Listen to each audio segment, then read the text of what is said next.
देश भर में सीएए कानून को अमल में लाने के लिए अधिसूचना जारी कर दी गई है। इसी बीच पश्चिम बंगाल और केरल जैसे राज्यों ने कहा है कि उनके यहाँ सीएए लागू नहीं किया जाएगा। लेकिन क्या राज्यों के पास इतना अधिकार है कि वो इस कानून को लागू करने से इनकार कर सके? संविधान में लिखे नियमों के मुताबिक क्या सीएए से इनकार करना संभव है? अगर कोई राज्य ऐसा करता है तो किस तरह की दिक्कतें आ सकती है? भारतीय संविधान की 7वीं अनुसूची में 3 तरह की लिस्ट की बात की गई। आर्टिकल 246 के इन लिस्टर्स में राज्य और केंद्र के बीच शक्तियों का बंटवारा हुआ।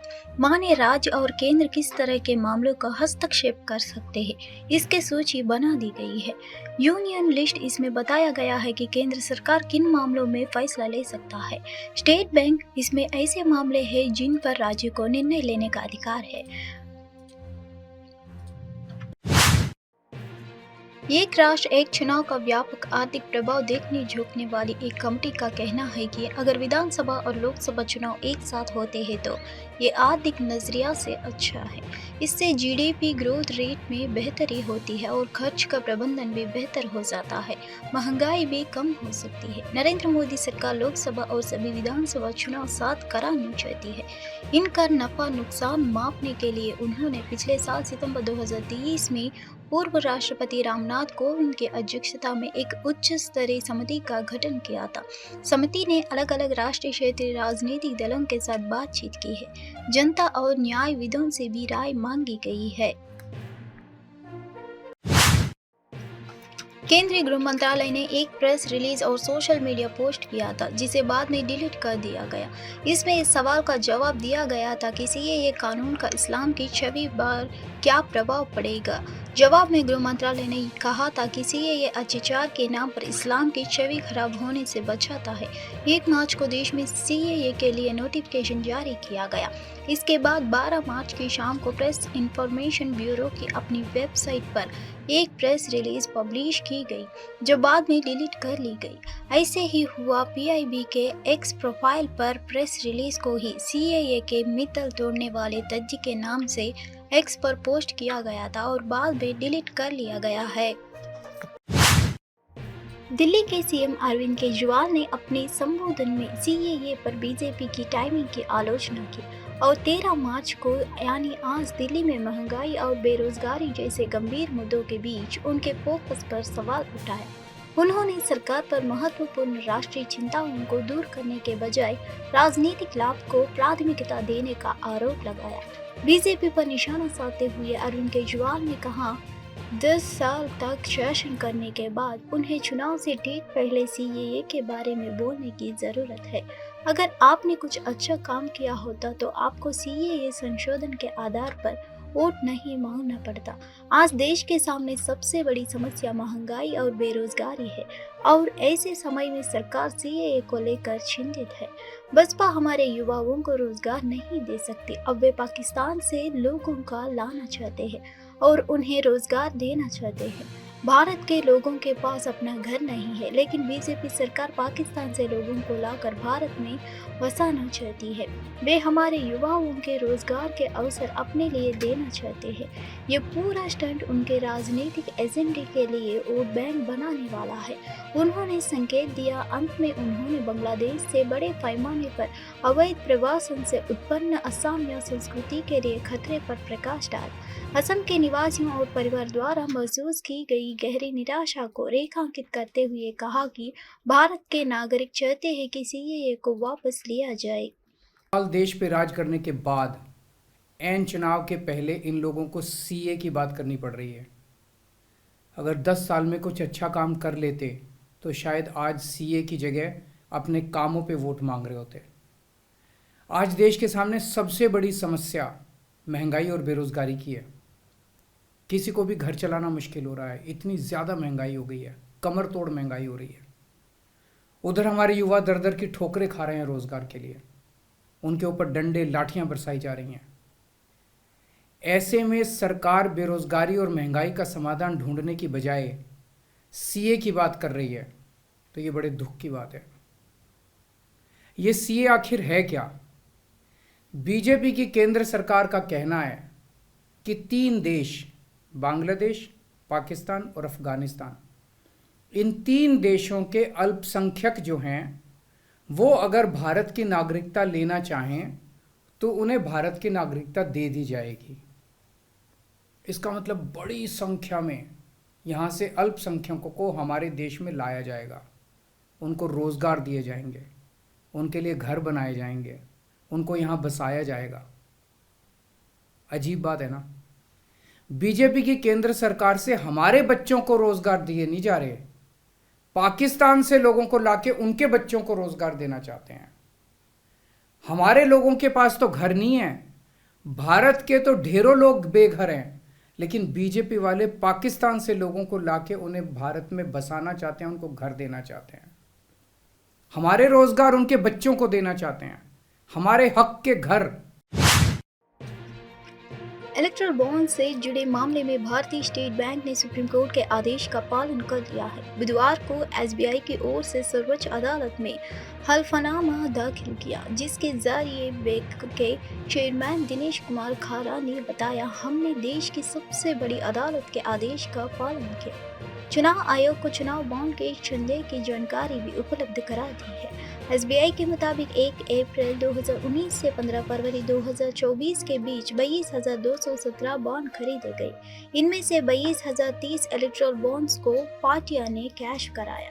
जिन बॉन्ड को किसी ने कैश नहीं कराया, उनके रुपये पीएम रिलीफ फंड में ट्रांसफर कर दिए गए। एसबीआई की ओर से इस बारे में जानकारी पासवर्ड प्रोडक्ट पीडीएफ फाइल को रूप में पेन ड्राइव के जरिए ईसी को सौंपा दी है। एक सब डिविजनल मजिस्ट्रेट ने 12 मार्च को फिरोजाबाद के एक सरकारी स्वास्थ्य केंद्र का छिपे हुए दौरे के निरीक्षण किया। वह वहां काम करने वाले डॉक्टरों और अन्य कर्मचारियों की उदासीनता को उजागर करने के लिए एक आश्चर्यजनक गुप्त दौरा पर थी। सदर एसडीएम ट्रुति राज ने कहा कि मरीजों को हो रही असुविधाओं के संबंध में उन्हें कई शिकायतें मिली है। उसने खुद को एक मरीज के रूप में प्रच्छन्न किया और घूंघट के साथ महिला मरीजों की बातचीत की। अस्पताल में दवा स्टॉक का निरीक्षण शुरू करने से पहले उसने अपनी पहचान बताई है। जी, मेरे पास एक शिकायत प्राप्त हुई थी दीदामई हॉस्पिटल के संबंध में कि वहाँ पे कुत्ते के काटने के बाद जो इंजेक्शन लगाए जाते हैं, 10 बजे से लोग वहाँ पे अपना इंतजार कर रहे थे डॉक्टर का, और डॉक्टर प्रेजेंट नहीं थे, जिसकी वजह से बहुत अफरा तफरी मची हुई थी। तो जब हम वहाँ पहुँचे, हम वहाँ अनोनिमसली घूंघट करके गए थे। हमने पर्ची कटवाई, डॉक्टर से बात की। डॉक्टर का व्यवहार भी उचित नहीं पाया गया। उसके अलावा उनके जब रजिस्टर्स चेक किए गए तो काफ़ी लोग मिसिंग थे। कुछ लोगों की वहाँ पे सिग्नेचर्स थे, फिर भी वो हॉस्पिटल में नहीं पाए गए थे। इसके अलावा वहाँ पे दवाइयाँ जो थी, लगभग आधा स्टॉक वहाँ एक्सपायर्ड था जब हम पहुँचे। और जो व्यवस्थाएं थी साफ सफाई की, वो भी मेंटेन नहीं थी। इंजेक्शन भी सही ढंग से बिठाल के प्रॉपर नहीं लगाए जा रहे थे। किसी भी प्रकार से एक जन सेवा के भाव से कार्य नहीं हो रहा था। तो इन्हीं सारी चीज़ों को हम नोट करके लाए और इस पर हम कार्रवाई करें।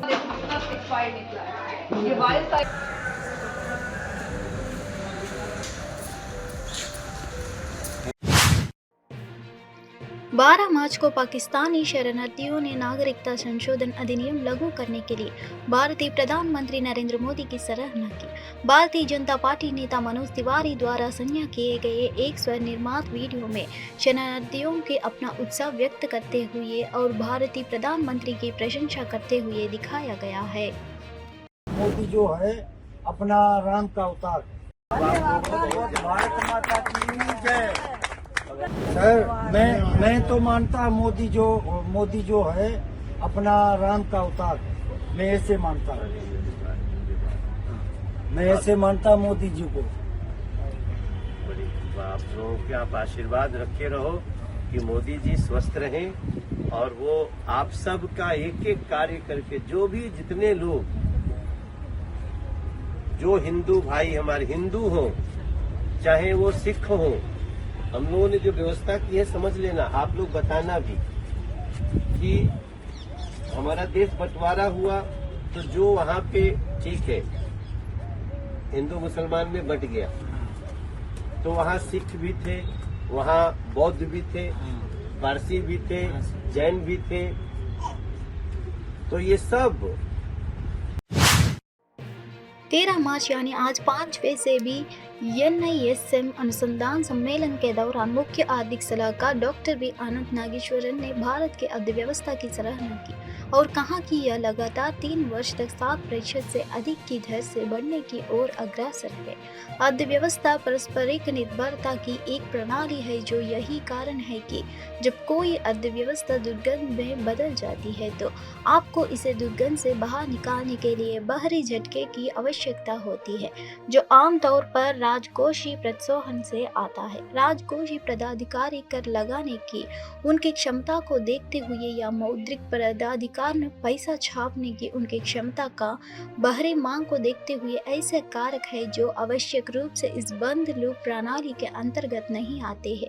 इन्हें बहिर्गत कारक माना जाता है, जिन्हें कभी कभार अर्थव्यवस्थाओं को मंदी से बाहर निकालने के लिए लागू किया जा सकता है, अन्यथा पूंजी निर्माण और आर्थिक विकास स्वाभाविक रूप से सहनिर्भर है। इस संबंध में हम सभी यह जानकर बहुत खुश है कि हमारी अर्थव्यवस्था लगातार 3 वर्ष तक 7% से अधिक की दर से बढ़ने के लिए तैयार है और कुछ बहुत अच्छे भाग्य और उचित धारणाओं के साथ हम वित्त वर्ष 25 में भी ऐसा कर सकते हैं, कहा doctor B Anant Nageswaran. Capital formation is required to generate economic growth, and economic growth in turn generates the income and savings to facilitate capital formation. That is why the economy is a system of mutual dependencies. That is why when an economy goes into a funk, you need exogenous shocks to lift it out of the funk, which normally comes from fiscal stimulus, because the fiscal authorities, given their ability to tax, or the monetary authorities given their ability to print money, or external demand, or the factors that do not necessarily fall within this closed loop system. And these are considered exogenous factors that can once in a while be applied to lift economies out of downturns. Otherwise, capital formation and economic growth are naturally co-dependent. And in this regard, we are all very happy to know that our economy is poised to grow at more than 7% for 3 consecutive years. And with some very good luck and reasonable assumptions, we might do so in FY25 as well. Bharat जोड़ो यात्रा के अवसर पर सांसद राहुल गांधी आज महाराष्ट्र के दूर पहुंचे। उन्होंने सबसे पहले कांग्रेस के वरिष्ठ नेता एवं पूर्व मंत्री दाजी साहेब रोहिदास पटेल से उनके देवपुर धुले स्थित आवास पर मुलाकात की। इस दौरान राहुल ने पूछा कि कैसे है दाजी साहेब। राहुल गांधी उनसे गले भी मिले। राहुल गांधी ने दाजी साहेब रोहिदास पटेल के स्वास्थ्य एवं चिकित्सा के बारे में जानकारी दी। इस मौके पर राहुल गांधी ने दाजी साहेब रोहिदास पटेल की पत्नी श्रीमती लता ताई की मोबाइल फोन से सीधे सोनिया गांधी से बात कराई। श्रीमती गांधी ने भी दादी साहेब के स्वास्थ्य के बारे में जानकारी ली। इस अवसर पर विधायक कृणाल पटेल, अश्विनीताई कृणाल पटेल, नाना पटोल, बाला साहेब तेरोत, डॉक्टर दिलीप पटेल उपस्थित थे। मंगलवार 12 मार्च को मनोहर लाल खट्टर के मुख्यमंत्री पद से इस्तीफे के बाद सूबे की राजनीति में उठापटक चल रही है। हरियाणा के नए मुख्यमंत्री के तौर पर नायब सिंह सैनी को चुना गया है। डिप्टी सीएम के नाम पर अटकलें हैं। एक तरफ पूर्व गृह मंत्री और अभी नाराज अनिल विज रेस में है, दूसरी तरफ करनाल से सांसद संजय भाटिया का नाम भी मीडिया में सुर्खियां बना हुआ है। इस बीच कुछ मीडिया सपोर्ट के चाप रहा है कि पार्टी हाईकमान 31 साल के एक लड़के पर दाव खेल सकती है। वो नाम है आदमपुर विधानसभा सीट से एमएलए और राज्य के सबसे युवा विधायक भव्य बिश्नोई का। हरियाणा की सियासत को कवर करने वाले पत्रकारों का मानना है कि भव्य बिश्नोई का दावा भले ही मजबूत हो, मगर उन्हें लेकर कोई फैसला करने से पहले पार्टी आलाकमान को काफी सोच विचार करना होगा।